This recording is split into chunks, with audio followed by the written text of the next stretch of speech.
Welcome to Kev Talks, Real World Global Logistics. I'm Kevin Parkerson. And I'm Kevin Higgins. Together we bring you over 60 years in combined experience in global logistics. In each episode, we'll dive into the latest industry trends, share practical tips, celebrate wins, and share stories from the logistics front lines, all while helping businesses optimize their logistics operations.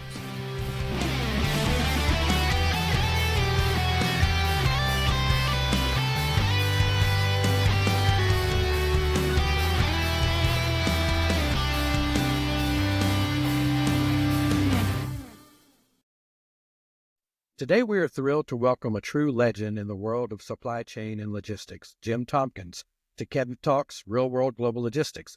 Jim is the chairman of Tompkins Ventures and an international authority on designing and implementing end-to-end supply chains. Over an incredible 5-decade career, Jim has designed countless industrial facilities and supply chain solutions, driving growth for some of the world's most successful companies. Before founding Tompkins Ventures, Jim built Tompkins International from a backyard startup into a global powerhouse in consulting and implementation. He holds a BS, MS, and PhD in industrial engineering from Purdue University, making him not only a practitioner, but a scholar in the field. Jim, we are honored to have you today to share your insights and experiences, vision, and future for supply chain innovation. Welcome to the podcast.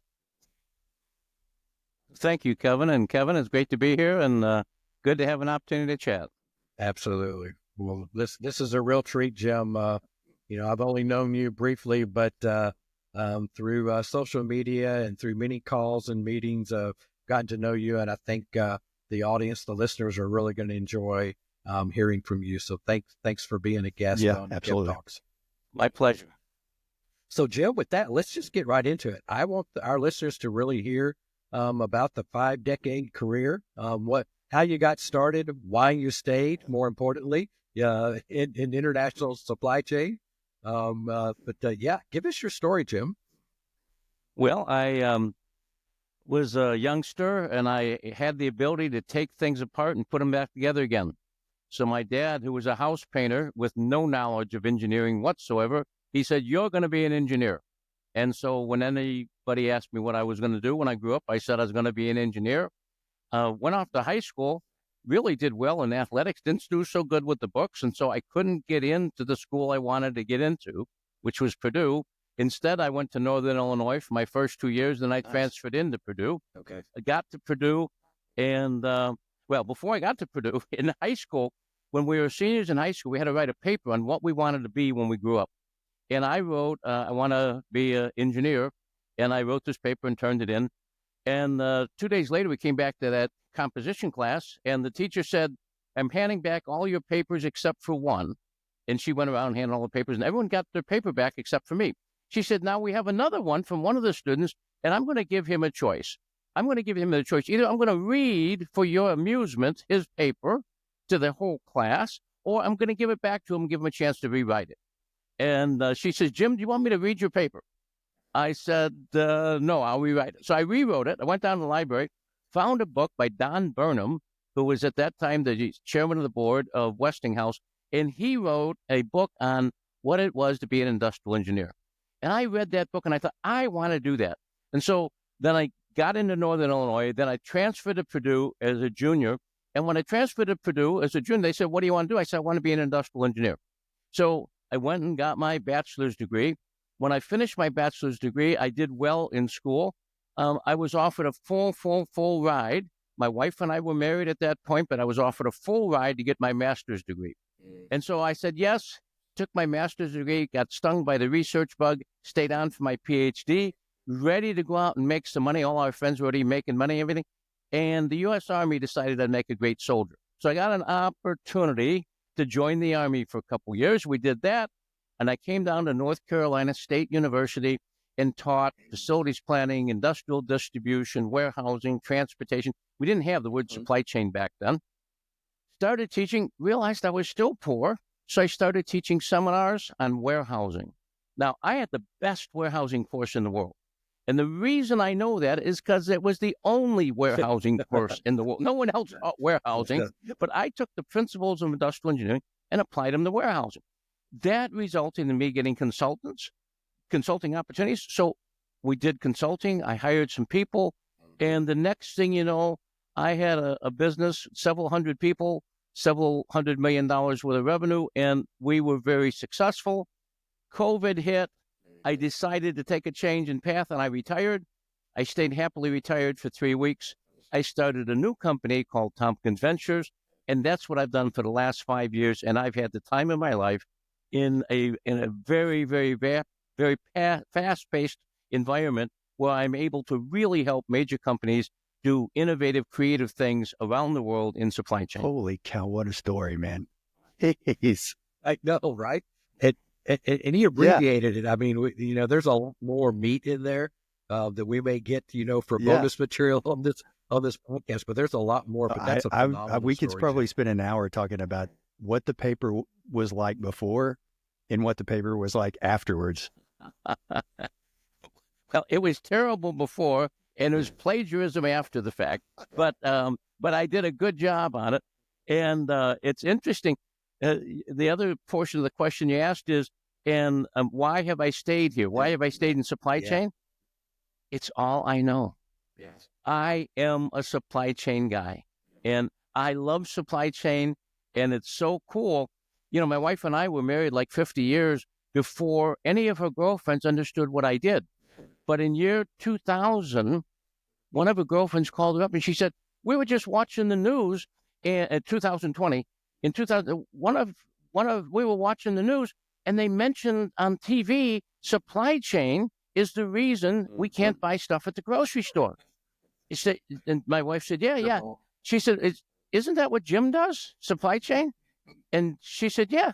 She said, so it's Jim's fault we can't buy toilet paper and tomato juice? My wife said, yeah, it's his fault. It's his fault. He did it. So all of a sudden, people know what supply chain is. But I kind of feel like I was singing in a corner bar to 4 patrons, and then the next week I got invited to Madison Square Garden to sing for 30,000 people. So I went from being a guy that was messing around with this thing called warehousing and distribution and supply chain. All of a sudden, we became famous because the topic is hot, and I just rode that wave, and I love it.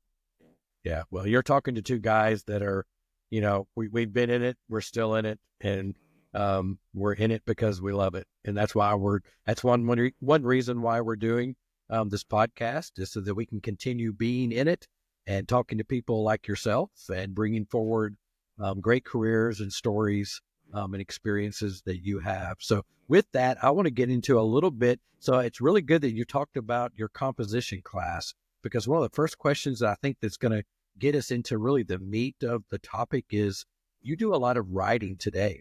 You've written quite a few white papers, and in this podcast, when we air this podcast, I'd love to put some of those links of those white papers, that I think the audience, the listeners, are really going to enjoy.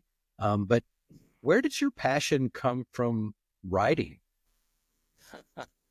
When I was a freshman at Northern Illinois University, they had all freshmen take an English comp exam and an English lit exam. The hypothesis was students do well at English comp and English literature will do well in school. The ones that do poorly in those will not do well in school. Well, according to my transcript, I tested out of English comp and English lit. Now, the fact of the matter is, on English composition, I tested out on the dumb side.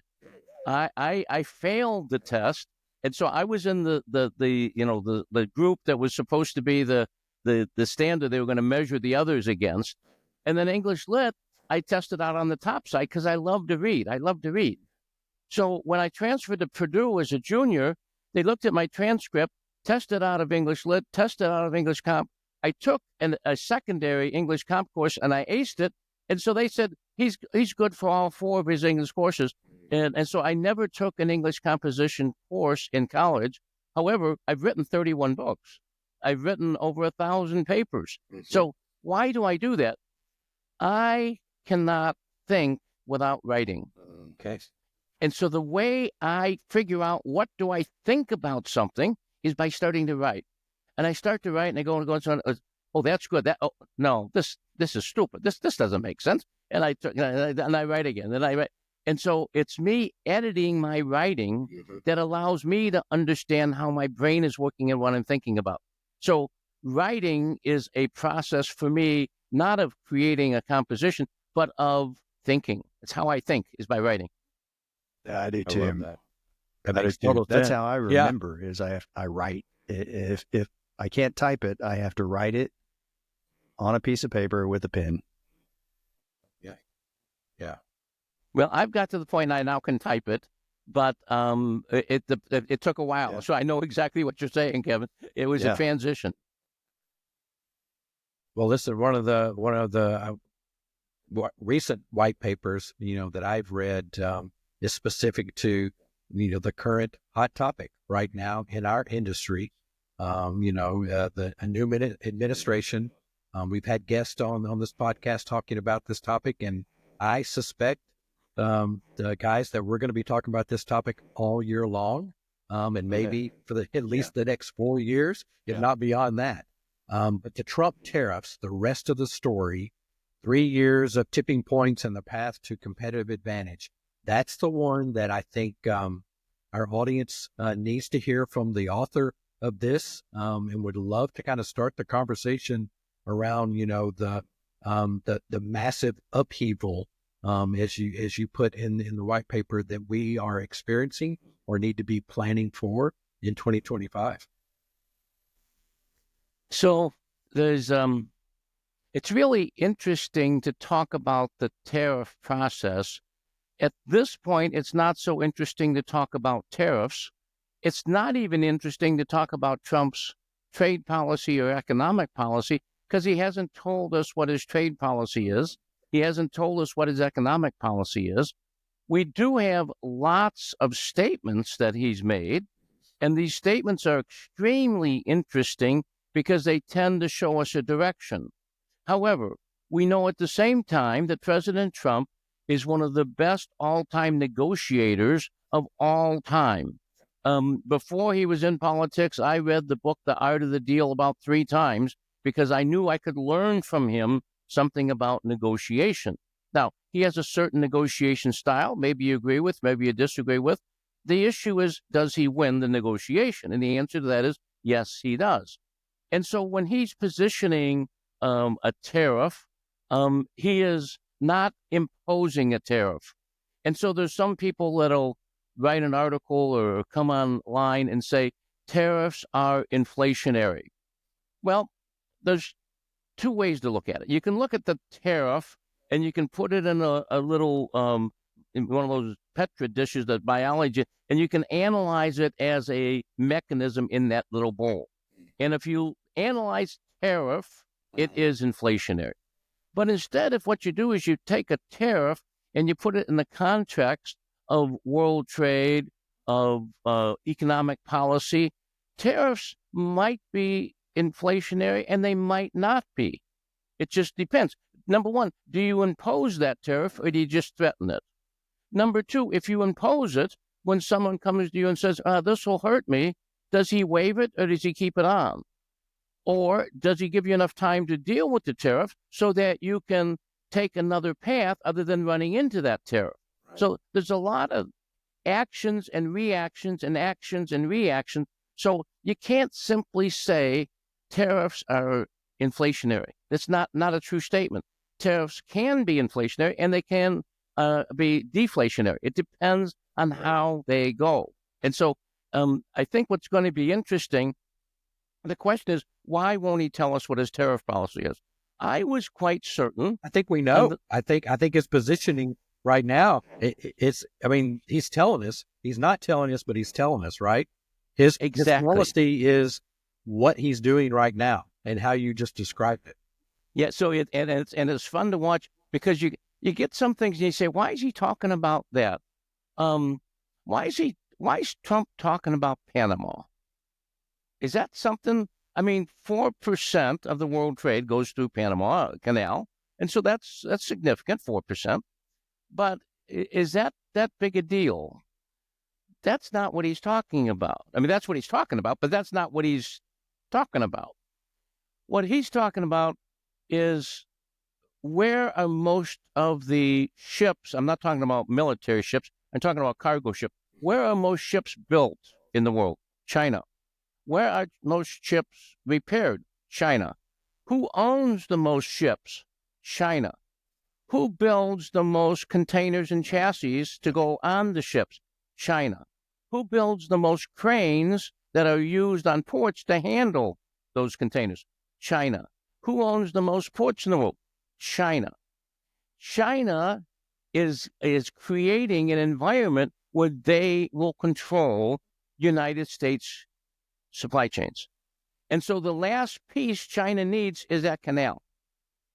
And so what Trump is doing is he's raising some flora here, but the Chinese knows what he's talking about, and he knows what he's talking about, because what he's saying is, you're not going to blackmail us by owning maritime. We're not going to allow it. And so you got to really understand the topic and then dig into it, and then you say, aha, that's what he's working on. I think somebody put it best. I saw something a couple of days ago, and they're like, this is chess. Everything he says, everything he's doing is chess. It's not, it's well thought out. It's not emotional. It is chess. Yes. And he's really, really good at it. You know, in Colombia 2 days ago, the word was 25% tariff on everything coming out of Colombia. Well, today that tariff is gone. Why?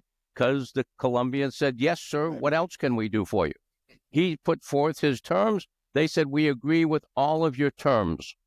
And bango, the tariff is gone. And so he has said the most beautiful word in the American English is the word tariff. And he loves tariffs. I mean, if someone says, I got a toothache, he says tariff. I mean, I don't think he does that, but tariffs can solve lots of problems. And he knows how to use them. So that's, great for America.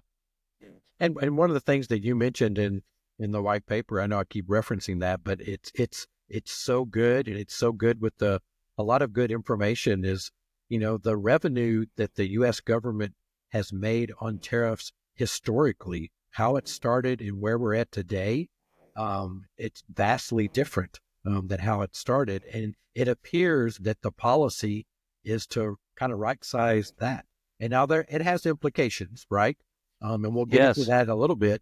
But it appears, even though he has not said what the trade policy is or economic policy is, there's a lot of good indications of exactly what it is going to look like. Well, for sure, yeah. If you look at his priorities, and certainly the immigration and the border and inflation and energy and bringing jobs back to America and playing fair, and those are things that we've heard on the campaign trail. And what does Trump believe? He believes what he said on the campaign trail. I mean, he is the one thing, if whatever you think about him politically, the man does what he says and he says what he does. The tariffs, back 100 years ago, 200 years ago, most of the income for the United States came from tariffs. And we're talking, I believe in 2025, there's going to be somewhere around $275 billion of tariffs that are going to be collected by the External Revenue Service. We all know what the IRS, the Internal Revenue Service, is. In fact, I get a chance to visit with them almost every year. They really like to see me coming, so I always spend time with them. I love the IRS. They're great people. But now we're going to have an EIS, an Internal Revenue, an External Revenue Service.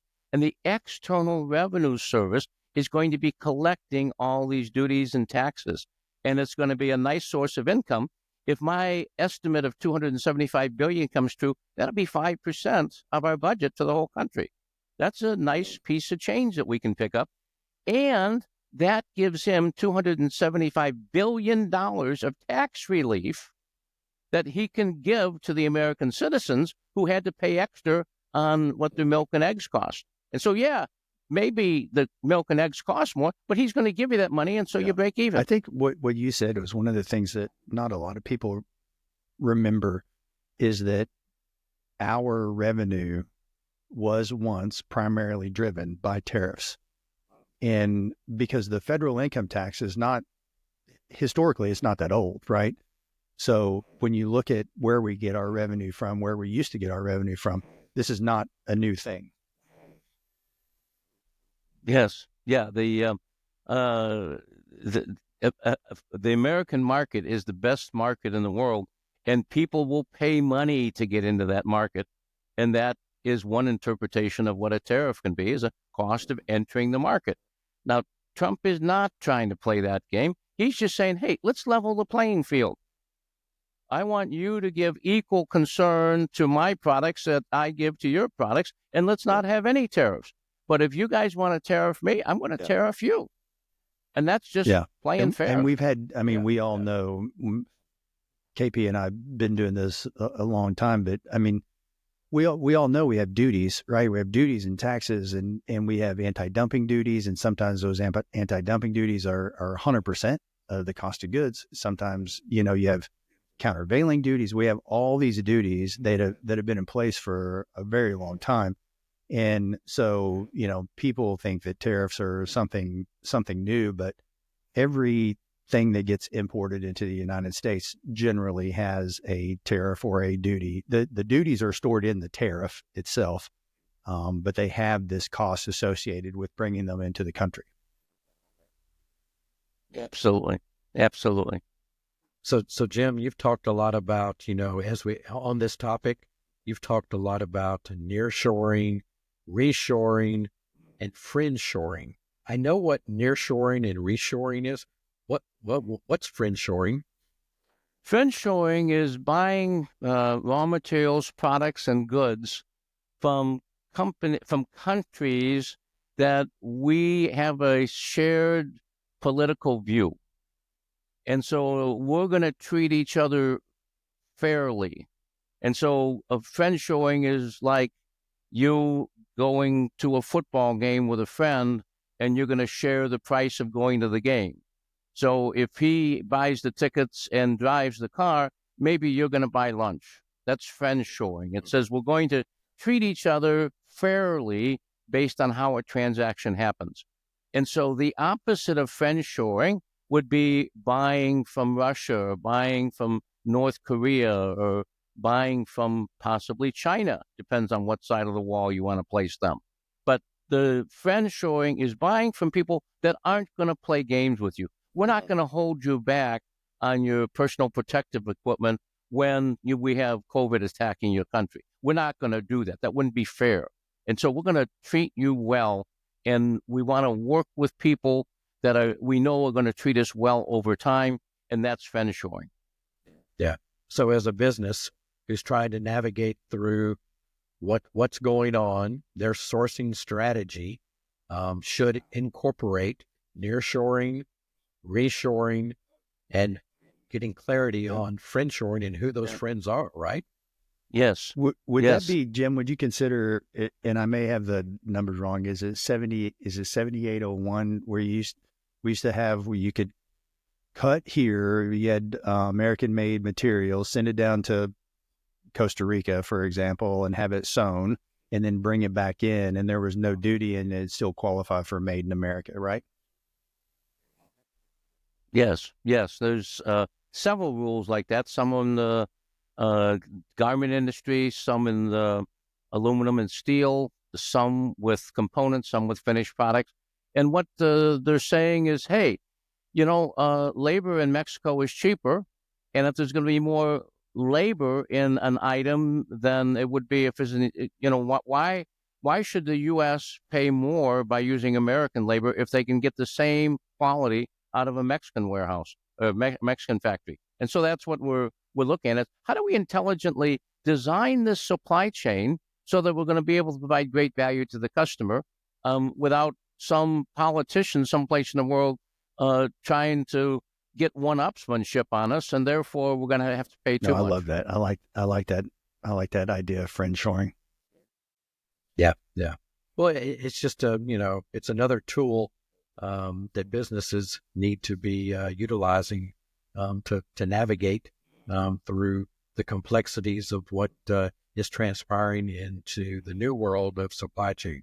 So with that, Jim, what other recommendations would you have for our listeners that are a BCO that is trying to figure out, what the next play should be, trying to develop their strategy?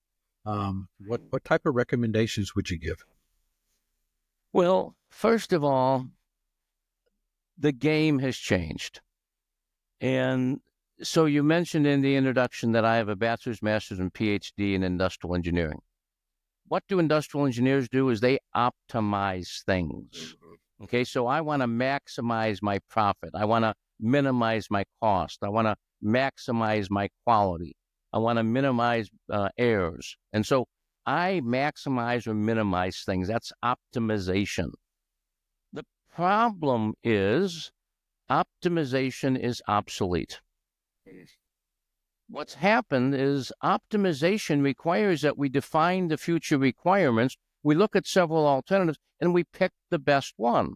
But by the time we get that best one implemented, the conditions have changed because we have nonstop disruption. And that nonstop disruption, which has occurred for the last 5 years, has taken control of the world. We have VUCA, volatility, uncertainty, complexity, and ambiguity. And so this VUCA results in the conditions that we thought we were going to be operating under won't. And so the first recommendation is don't try to optimize anything. What you want to do is optionize. We want to have optionality. And so just like a winning football team, they're going to call the play and say, okay, Kevin, you go long, and then Kevin, you do a crossing pattern. And so that's the play. Well, the quarterback drops back, and they see that what the guy that went long, he's got two guys on him. The guy that's doing the crossing pattern has the guy, but my halfback is over here in the flank, and he's wide open. And so he's going to exercise his option of getting that ball to the man in the flank. He's going to catch the ball and go for a touchdown. So winning football teams have a lot of optionality. In fact, they have layer after layer. This is the play unless they do this, and then this is the play, and then if they do this, then we're going to do this. And so you have a series of options of what that play could result in, depending upon what the defense does. In a very similar way, in our designing our supply chain, we don't know what the tariffs are going to be. Are they going to be 25% from Colombia today because they wouldn't let the plane land, or are they going to not be 25? That's a very difficult thing to estimate. And so what you want to do is you want to have options. If they put the 25% tariff on, we're going to do this. If they don't put it on, we're going to do this. If somebody increases the raw material prices, I need to be able to do this as opposed to this. And so what I need is a layers of what my supply chain going to look like, and I have options. And so options then translates into a procurement strategy that says never, never, never sole source. You never give 100% of an item to one producer, because you give 100% to that producer. If they fail, you fail. So the having a single source product is a no-no. We don't want to do that. However, I look at some people. I said, do you have multiple sources? I said, oh, yes, we do. I said, well, this product, do you have multiple sources? Oh, yes, we do. And I said, well, what percent do you give this company? Oh, they get 96%.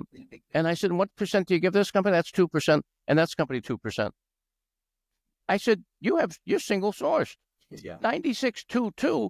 If that 96 goes down, you're toast. And so what you need to is to have it, 50, 30, 20. Or take that guy that's got 2% and for 6 months flex him up to 40%. You say, but it costs more money. It's cheaper to buy everything from one place. Well, it's cheaper to buy everything from one place if that guy produces for you. But if he doesn't produce for you, he's blackmailing you and you are stuck and you can't meet your production. So you want to have optionality. You want to have optionality in your transportation. Don't give all of your ocean transport to the same line. Don't use optionality with your 3PLs. Give part to this guy, some of this. Don't do it all with 3PL. Do some yourself. Do some with the 3PL. And so what you need to do is not try to minimize the cost. What you have to do is maximize the agility, the adaptability, the ability to play out the options so that even when it hits the fan, you have the ability to perform and provide for your customer. Yeah. So what you're describing, so Higgins, I mean, this is diversification on steroids is what optionality is, right? We just got a master class on taking care of your supply chain. Well, yeah, but I mean, it's Higgins, you and I beat the diversification drum, 100%, forever. But this is putting it in the right context, and like I said, and I'm being funny, but it's diversification on steroids. I mean, maximize your agility. I wrote it down, and it is what you said, KP. It's diversification. It's making sure that you're not single source, that you're not bitten the butt when something happens, that you're taking care of your supply chain. It may not always be the least expensive, but it's going to be the best. And some people want to argue about this, and they go back and say, wait a minute. I've been doing this for 30 years, and I was extremely successful, and I took cost out. My goodness, we got our inventory down. We were doing 14 inventory turns a year. We had just-in-time inventory, and we never had extra inventory. Bam, bam, bam. It worked. It was like clockwork. Well, guess what? A lot of folks did that. And in fact, if you go back to 2015, it's relatively easy to do that because the world had certainty in it. We didn't have VUCA. We didn't have volatility, uncertainty, complexity, and ambiguity. I began studying this in 2018 because in 2018, there was a whole bunch of bankruptcies. And that's what I thought, wow, what's going on? I don't remember these number of bankruptcies. And I went back and looked over the years, and 2018 was a record for bankruptcies. And I thought, why is that? And then I happened to be that weekend at the beach, and they were claiming that we were going to have another hurricane, and how the hurricane season, we were way above the norm. And I said, wait a minute, we got hurricane problems, we've got problems with bankruptcies, we got these political things going on, there's wars, there's shooting wars, there's trade wars. Boy, it seems like there's a lot of disruption.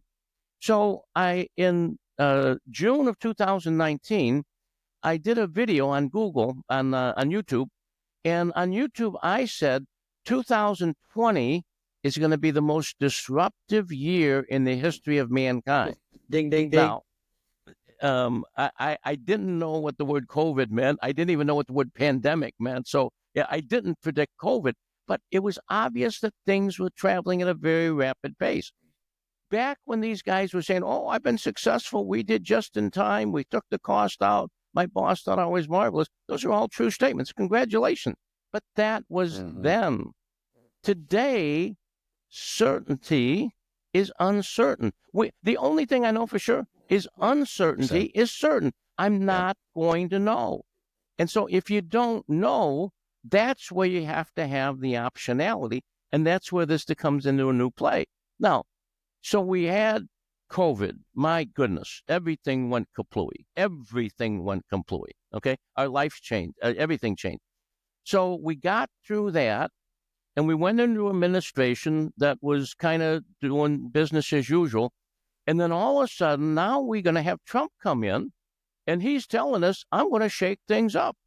And we can believe him. He's going to do that. And so that brings to bear a new level of uncertainty. And then the way he's going to do it is by negotiating, and his negotiation stance is to take positions that he doesn't necessarily believe in, doesn't necessarily want to pursue, but just to kind of get the positioning. And so you're uncertain about what he's doing, but you're certain about the way he's doing it is not what he's doing, is what he's saying. So you got to watch the rabbit, because the rabbit will disappear in the magician's hand. And so we've got a world where there is a tremendous amount of uncertainty, and we don't know. And so therefore, this whole concept of optionality is core to what we need to be doing. So Jim, inside of optionality, what can help enhance optionality or technological advancements? I'd love to get your perspective on how that is going to, help or hurt the optionality, the need for optionality, enhance optionality. But talk maybe a little bit about digital technologies and AI in particular, and how you see that here we are in 2025. Well, the greatest way that we are going to help optionality is with technology. And so what we need to have is the ability to understand what happened today and what is our best estimate of what's going to happen tomorrow. What happened today? Someone said, how hard is that? Well, wait a minute. We got ships all over the world. We got ports all over the world. We've got product flowing all over the world. We buy product for company A, but company A got the raw materials from company B. We don't oftentimes even know who company B is. So we don't know who we know the company we bought from, but we don't know who the company that we bought from, who bought from. And then there's some transportation in there. So there's a tremendous amount of uncertainty. What's really going to happen tomorrow? So the first thing we need to do is we need to use digital supply networks that have visibility that's real time. I want everyone in the supply chain, from the raw material all the way to the consumer, have the same picture of the supply chain so we know what the current status is. Then when uncertainty does crawl into that, we don't have time to evaluate all the circumstances in real time, but we can let AI do that. And so letting AI, number one, we can use machine learning to look at the prediction of what might happen. And then we can use AI to figure out what's the best approach to give us the best option, giving the chance to get the score to touchdown. And so technology is at the core of providing resilience to our supply chain so that even when we're disrupted, we can keep on going and keep on going. And so that's the number one thing that we want to look at is how that's going to work. The second part of technology that can help us is working with tax reform and digital trade.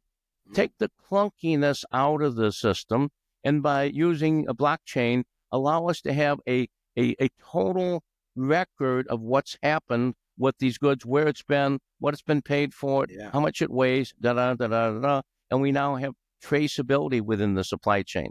So these are things that are going to help us have optionality, to have contracts that have optionality. So we need to talk to our lawyers. It's not about black and white, because I'm talking about, it's not that this is right and this is wrong. No, it's not because what happens is there's all sorts of different shades of stuff that happen. And what we need to have is the relationship that we can work through that and not sit there and say, well, but it says if it's more than 16 items per day, then we're going to do this. No, that doesn't work. We need to have some ability to deal with the real world. So I think it gets down to an understanding that the game has changed, and what we need to do is we need to get in front of the next disruption. Okay, so we can't. So my most recent book is called Insightful Leadership. The subtitle is Surfing the Waves of Organizational Excellence. Surfing the wave. What is surfing? What am I talking about? Well, what I'm talking about is, let's say I want to surf. I'm out surfing. So I'm sitting on my surfboard, and you guys are sitting ashore. So I'm now facing you. Is that what I want to do? No, I don't want to do that. What I need to do is I need to look over at my shoulder, and I need to look at the waves that are coming. You see that next wave coming? It's not a good wave. You see the second. Oh, hey, Kevin, look at the third wave. The third wave is rolling. It's coming right my way, and here comes the ride of the day. Okay, and what I got to do is get on this wave. So how do I get on the wave? I got to paddle to get in front of it. If I don't get in front of the wave, what's going to happen? The wave's going to take me out, and I'm going to wind up eating sand. But if I can get in front of that wave, even me with my full head of hair, even my hair is going to be blowing in the wind. I mean, because I'm going to get a really good ride out of this thing. And so that's what we need to do. We need to anticipate by having the knowledge of how to look at waves and being able to look at that wave and say, ooh, here comes a big one. Because, here's an interesting scientific fact. There's more active volcanoes in the world today than there have ever been in the history of mankind. Now, there's an argument. Do earthquakes cause volcanoes, or do volcanoes cause earthquakes? I don't know. I believe the scientists, the two are related. Yep. Yeah, I do know that, maybe plates shift and the lava comes out and it pops out of a volcano, or maybe the lava popped out of a volcano and that caused the plates to move. But I do know what's happening is plates are moving. So plates are moving, so we got volcanoes and we got earthquakes. Earthquakes, chances are good earthquake's going to be underneath the water. Why? Because there's more water than there is land out there. When an earthquake takes place underneath the water, what happens? That's a tsunami. Mm-hmm. And a big wave. Now, it's not a big wave when it's out at sea. It's a fast wave. But when that fast wave comes ashore and the water gets shallow, that fast wave becomes a tall wave. And all of a sudden, you got a 100-foot wave crashing down on the shoreline, and it's going to take everything out.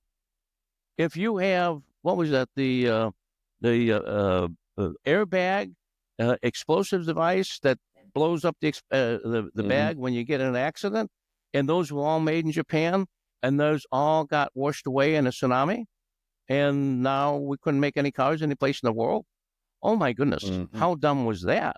I mean, that was, talk about, everybody in the world was buying that little explosive activator from the same company on the same island in Japan, for crying out loud. And so what we have now is what I call the Trump tsunami. And the Trump tsunami is happening, and it's going, and it looks to me like it's in the Pacific, and it's going west, and it's going to come up in China. And how is that going to be played out? And so we really, really, really got to be ready for massive, unpredictable changes occurring, but still being able to make the system work and make it work well. So, Jim, I love the surfing analogy, but Higgins was just laying on the beach with the margarita in his hand. As soon as you said I'm beach, rooting you on out there. But just make sure you look at the earthquake report before you go out. 100%. So Jim, along those lines, I mean, this is the portion where we get the crystal ball out. Future outlook, predict the future. What do you see? What can you see? What do you anticipate? What do you predict? Future developments in global trade. So Trump hasn't told us what his trade policy or economic policy is yet, but he has given us some really strong indications. Yeah. And he has put forth his a document that's called the American First Trade Policy. Okay. Now, it's a high-level policy statement, but if you look at what he has, there's 8 parts to this. And I wrote the 8 parts down because I was hoping we'd get around to having this question asked. Good. The first part is a comprehensive review of trade and economic policy. This is global. He wants to know, where are we with respect to trade and economic policies around the world? What is the current state that we're in? Number 2, he wants to look at where are the trade deficits. And what we find when we study trade deficits is they're repeatable. Okay, if we're in a major negative position with a country, go back 10 years, we're in a major negative position. And so there's something happening there that's causing that to be a strong negative balance of trade. And we need to level up that playing field. We have unfair trade practices where the government is playing games with taxes within the country or giving subsidies to companies so that they can be even more than profitable. There's anti-dumping, as Kevin mentions. And then there's 3 specific things that he wants to look at. Number 1, he wants to look at China, and he wants to look at the Phase 1 trade agreement of 2020. Number 2, he wants to look at Mexico and Canada and review the USMCA. The USMCA, he negotiated that. Okay, so when he's talking about he wants to put tariffs on Canada and he wants to put tariffs on China, on Mexico, he doesn't really want to do that. But what's more important then the economic relationship between Canada and the United States and Mexico is immigration and illegal drugs. And so he will use that as a negotiating tool to get what he wants. But once he gets what he wants, he's going to do the same thing he did in Colombia. Yep. You know, on Tuesday this week, there was a 25% tariff on Colombia. By Wednesday morning, there wasn't a 25%. Why? Because Colombia did what he said. What was the response that the president of Mexico had when Trump said what he wanted to have done? She called him up and said, "Yes, sir." That's pretty clear. I mean, I know what that means. You know, and the same happened with Canada. And then there's the issue of Section 232 with respect to steel and aluminum and how that's going to work out. Interestingly, the rules that Trump put in place, Biden kept in place. And so those things have continued to go on. And then what we need to do is we need to see what are the implications with respect to energy, with respect to taxes, with respect to how the federal government wants to control its acquisition of product, and what's that going to be the impact on the what results from the tariffs. So I think what we have is a situation where we can't predict real well what's going to occur, but there are some clear things that need to be addressed and understood. We need to understand better about the protection and the trade barriers that are going to be out there. What we just mentioned, what's going to happen with USMCA, but what's going to happen with the EU? What's going to happen with the RCEP, the 15 nations and the Pacific Asia group? What's going to happen between Russia and China? What's going to happen between the United States and China? We need to make sure that we look carefully at our ecological, our green policies, and what the impacts that are on the cost of doing business. And we need to make sure that we have optionality in everything we do. So I think, you know, the future will be fine for those who prepare for it. It will not be fine for those who kind of, like America's doing. Most American companies are saying, well, golly, I don't know what's going to happen. Let's just kind of hang out and see what's going to happen. It might be too late because that wave might be moving too quickly. That's awesome. Well, listen, Jim, this has been really, really good. You know, I think we could go on and on. I knew that having you here, you know, with your perspective, your background, your experience, and the just the knowledge that you have has been really, really helpful. I have to ask you though, so in regards to optionality, you know, this recording is pre-Super Bowl. The release is going to be post-Super Bowl.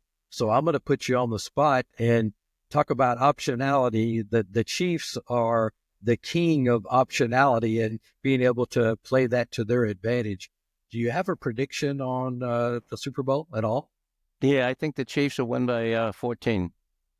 By 14. Okay, we got this recorded. I don't think you're wrong. I don't know that the population will be too happy with that. You know, for whatever reason, we like an underdog, not a dynasty. But I think the Chiefs are going to be hard to beat, but it should be a really well. I think if we can get Drew Brees back in a Saints outfit, I think I would go with the Saints. But I don't think Drew's going to show up this year, so we have to go with the Chiefs. Yeah. Well, I'm looking forward to the game. I think it will be a good game. But I just listening to you talk about optionality, I couldn't help but think of the Chiefs and being able to, you know, have those options in play and being able to capitalize it. But listen, this has been really, really good. Looking forward to continuing to hear from you. You know, through 2025, we'd love to have you back. This is going to be an interesting year, as it is always. But with that, that wraps up another incredible episode of Kev Talks, Real World Global Logistics. A huge thank you to Jim for joining us today, sharing his wealth of knowledge and stories, visionary insights on end-to-end supply chain and the evolution of our industry. So Jim's career is nothing short of inspirational, and his perspective on building innovative solutions and fostering growth serve as a reminder of how impactful logistics can be done and done right. So as always, we thank you, Jim, for joining us, and thanks to our listeners for tuning in. Appreciate you, Jim. Thanks. Pleasure. Enjoyed it. We hope you enjoyed this episode of Kev Talks, Real World Global Logistics. If today's discussion inspired you, don't forget to follow, subscribe, rate, and share our podcast.